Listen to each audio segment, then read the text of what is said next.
the last agenda item on today, or the last item on today's agenda, is a request to purchase officer protective gear, and Chief Duke will present. Thank you for taking this unprecedented type of request from the police department, which is usually handled through the budget process. But coming to mind during the process this last year, the command staff looked at our overall status of equipment and gear, and it was brought to our attention that we do have a civil response team that is outfitted in gear, and there's usually 12 to 14 riot officers, and then we have other what we call CARD or special response officers with less lethal munitions that respond to call-outs where there's a possible of a civil disturbance or in case of security. When it was discussed, we decided that in the best approach for an overall safety program for all officers, we would like to have every officer equipped with standard tactical equipment, which encompasses head-to-toe security and safety restraints. And within that, we looked at our old equipment. Our experts, as I would call them, within the team approached us, told us that a lot of our gear was antiquated or starting to deteriorate. Last major budget purchase for our riot gear was back in 98, 99. And when this was brought to our attention, we put a request together for the FY13 budget year of $23,800. That would be enough equipment that we did the research to outfit all 34 officers. And in that process, we included in the budget. When we started to go through the budget process itself, saw that that was a large equipment item request that we usually don't bring forward. And then under, I guess, my consideration, I thought about our experiences with Mammut last year, understood that we had been reimbursed for both on-duty and administrative time that was not charged out through the general fund revenues, and sought a request to bring to the city supervisor using those funds that were not spent but put in refunds and reimbursement to maybe buying some of this gear in this budget year since it was earned in this budget year.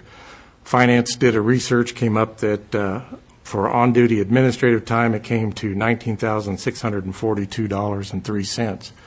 Based on that amount in the meeting we had with the city supervisor, we reduced the amount of the $23,800 in our operations division equipment department supplies line down by that amount and kept $4,200 in for next year's budget to outfit the other 6 officers that would not be funded with this $19,642, and would want to bring this to your attention to see if this would be something that you would consider based on the money that's been put in. We understand it's not police department money. It went into refunds and reimbursement, but as a result of a police practice and police resources being encumbered with that amount that wasn't directed to a certain budget item. Overall, the officer looked at this, that gave this request. This gear is some of the most new and better protective gear that we currently have. As you see in the notes, there's only 10 complete sets left. I did count 12 bags today, but some of the bags did not have complete gear. And on top of that, our gas masks are now reaching their 15-year expiration dates, and then the 2 filters I checked today both expired in '06 that go with those gas filters.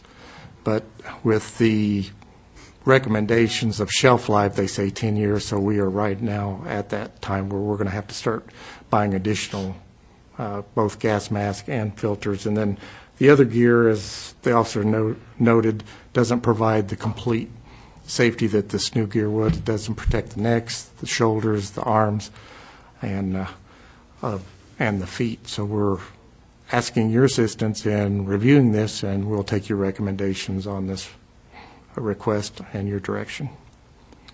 Gary? Yeah, as the chief indicated this issue, and he reminded me this morning that our budget process is that the departments develop their budgets. They then sit down with me, Don Palmer, and Sue Nelson, and we essentially look at the requests and determine which ones appear that they're prioritized so they can move forward. At that point, our budget sometimes is out of balance, requests to expected revenues in excess of $1 million. That's typical. You have departments asking for what they need, and you look at existing budgets and determine if there is a way you can minimize that impact to the foregoing budget.